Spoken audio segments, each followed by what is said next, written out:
नमस्कार मित्रांनो, पुन्हा एकदा स्वागत आहे तुमचं आपल्या मराठी भावविश्वमध्ये. आजची कथा एका अशा जावयाची आहे, जो एका क्षुल्लक मोहापायी अशा जाळ्यात अडकला, जिथून बाहेर पडणं त्याला खूप अशक्य झालं. लग्नानंतर सासरच्या माणसांवर आपण आंधळा विश्वास ठेवतो, पण तो विश्वास जेव्हा वासना बनून घात करतो, तेव्हा काय काय होतं त्याची ही कथा. तर मित्रांनो, चला पाहूया या कथेत काय घडलं. तत्पूर्वी तुम्ही अजूनही चॅनल सबस्क्राईब केलं नसेल तर आत्ताच करा आणि एक लाईक देऊन आम्हाला सपोर्ट नक्की करा. माझं नाव सोहम. माझं नुकतंच लग्न झालं होतं. माझी बायको स्वाती नावाप्रमाणेच अगदी साधी, सरळ आणि कोणाचंही मन न दुखावणारी होती. दिसायला ती साधी सिंपलच होती, पण तिच्यात एक समजूतदारपणा होता आणि तिचा स्वभाव खूपच मनमिळाऊ होता, ज्यामुळे मी तिला मनापासून स्वीकारलं होतं.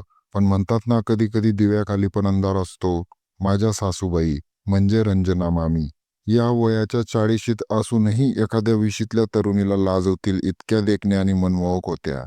त्यांचा रंग गोरापान, बोलण्यात एक वेगळीच नजाकत आणि वागण्यातला मोकळेपणा कोणालाही भुरळ घालेल असाच होता. माझे सासरे एका मोठ्या कंपनीत मॅनेजर होते.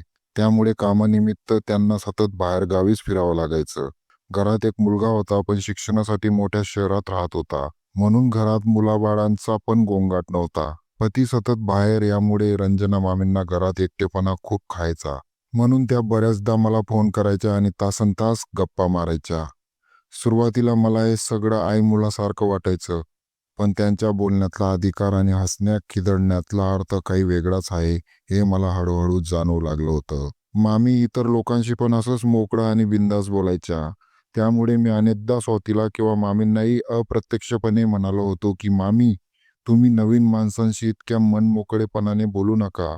लोक वेगळाच अर्थ काढतात.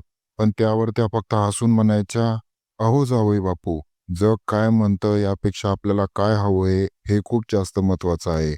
त्यांच्या या उत्तराने माझी बोलतीच बंद व्हायची. पण मित्रांनो, ती एक घटना अशी घडली जी आजही माझ्या अंगावर काटा आणते. ते म्हणजे झालं असं की त्या दिवशी दुपारची वेळ होती. मामींचा मला अचानक फोन आला. त्या म्हणाल्या, जावई बापू, तुमचे सासरे आठवडाभरासाठी बाहेरगावी कामामुळे टूरवर गेले आहेत आणि घरात लाईटच नाही. काहीतरी बिघाड झालेला आहे आणि माझी तब्येत पण बरी नाहीये. मला एकटीला खूप भीती वाटते. तुम्ही आजची रात्र इथेच मुक्कामाला या आणि लाईटचा काय बिघाड झालाय ते पण बघा. मी टाळण्याचा प्रयत्न केला, पण माझी बायको स्वतीनेच आग्रह धरला. ती म्हणाली, अहो, आई एकटीच आहे आणि ती खूप घाबरते. मला काळजी होते. तुम्ही जाऊन या आजची रात्र आणि काय झालंय ते पण बघून या आणि सकाळी निघून या. मी इथे ठीक आहे. माझी काळजी नको करा. स्वतीच्या त्या विश्वासामुळे मला अजिबात नाही म्हणता आलं नाही. तिच्या डोळ्यात माझ्याबद्दलचा जो आदर आणि विश्वास होता तो पाहून मला क्षणभर अपराधी वाटलं. पण मी बाईक काढली आणि लगेच सासरवाडीकडे निघालो. संध्याकाळची वेळ होती. मी तिथे पोहोचलो तेव्हा आकाशात काळे ढग जमा झाले होते आणि सोसाट्याचा थंड वारा सुटला होता. मामींनी दार उघडलं आणि त्यांना पाहताच मी जागीच थिजलो. त्यांनी गडद रंगाची साडी नेसली होती. केस मोकळे सोडले होते आणि चेहऱ्यावरचा तो फ्रेशनेस पाहून त्या सासू आहेत की माझी मैत्रीण हेच कळत नव्हतं. त्यांच्याकडे बघून त्यांची तब्येत खराब आहे असं अजिबात वाटत नव्हतं. घरात फक्त आम्ही दोघेच होतो. बाहेर आता पाऊस सुरू झाला होता आणि आत एक वेगळीच शांतता पसरली होती. मामींनी माझ्यासाठी खास गावरान मटणाचा बेत केला होता. थोड्या वेळात मी जेवायला बसलो आणि जेवताना त्या मुद्दाम माझ्या ताटात वाढण्यासाठी जवळ येत होत्या आणि अचानक झालेला त्यांचा तो स्पर्श, त्यांचा तो सुगंध माझ्या मनावरचा ताबा मिळवत होता.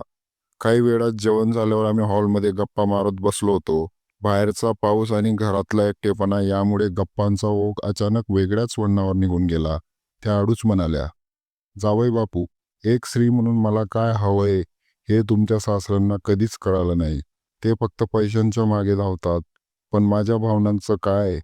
सतत एकटेपणा मला खात असतो. ना मानसिक ना शारीरिक सुख. मी खूप मेंटली डिस्टर्ब असते. मित्रांनो, त्यांचंही बोलणं ऐकून मला धक्का बसला आणि त्यांची दया आली. पण त्याच वेळी त्यांच्या डोळ्यातली ती वेगळीच आस मला अस्वस्थ करत होती.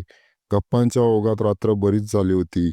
मी म्हणालो, मामी, मी इथेच हॉलमध्ये सोफ्यावर झोपतो. त्यावर त्या खडाडून हसल्या आणि म्हणाल्या, अहो, काही पण काय म्हणता? जावई आहात तुम्ही आमचे. पाहुण्यांना असं जमिनीवर झोपवणं शोभत नाही. चला आतल्या खोलीत, तिथे मऊ गादी आहे, एसी आहे, तिथे निवांत झोपा. त्यांचा तो हट्ट आणि पाहुणचारामुळे मी त्यांचा शब्द मोडू शकलो नाही.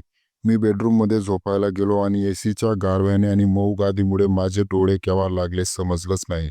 पण अर्ध्या तासातच खोलीचा दरवाजा उघडला आणि मी दचकून जागा झालो. पाहतो तर काय, मामी हातात पाण्याचा ग्लास घेऊन उभ्या होत्या. बाहेर विजेचा कडकडाट झाला आणि त्या खिडकीतून आलेल्या प्रकाशात त्यांचं रूप अजूनच मादक दिसत होतं. त्या म्हणाल्या, बाहेर खूप विजांचा गडगडाट होतोय. मला एकटीला खूप भीती वाटते, म्हणून प्लीज मी इथेच झोपते, तुम्ही वाईट वाटून घेऊ नका. आणि मित्रांनो, माझं उत्तर ऐकण्याआधीच त्या बेडच्या दुसऱ्या बाजूला येऊन पडल्या. त्याच क्षणी खोलीतली शांतता, बाहेरचा पाऊस आणि बाजूला असलेले ते लावण्य.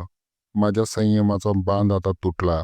मनाच्या एका कोपऱ्यात स्वातीचा चेहरा येत होता, पण क्षणिक मोहाने मनाचा संपूर्ण ताबा घेतला होता. त्यामुळे त्या रात्री आमच्यात जे काही घडलं ते एका नात्याला काळिमा फासणारं होतं.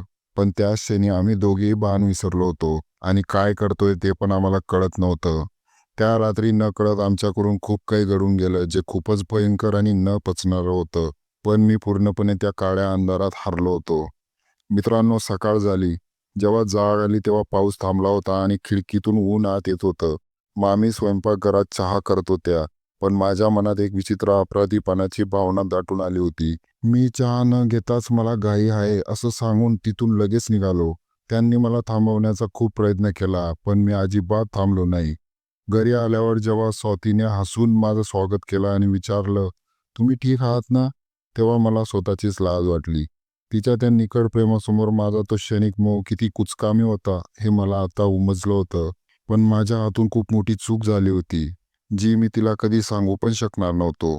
मित्रांनो, या कथेतून तुम्ही एकच गोष्ट लक्षात घ्यायची आहे, ती म्हणजे क्षणिक सुखासाठी किंवा मोहापायी आपण कधी कधी आपल्या मर्यादा ओलांडतो. पण त्या एका रात्रीचा आनंद आयुष्यभराची मोठी अनैतिक चूक बनून राहतो. सौंदर्यापेक्षा विश्वास आणि चारित्र्य खूप जास्त महत्वाचं असतं. आणि आपल्या जोडीदाराने आपल्यावर टाकलेला विश्वास जपणं हीच खरी माणुसकी आणि प्रेम आहे. म्हणून मित्रांनो, असं कधीच करू नका आणि नात्यांमध्ये पारदर्शकता ठेवा.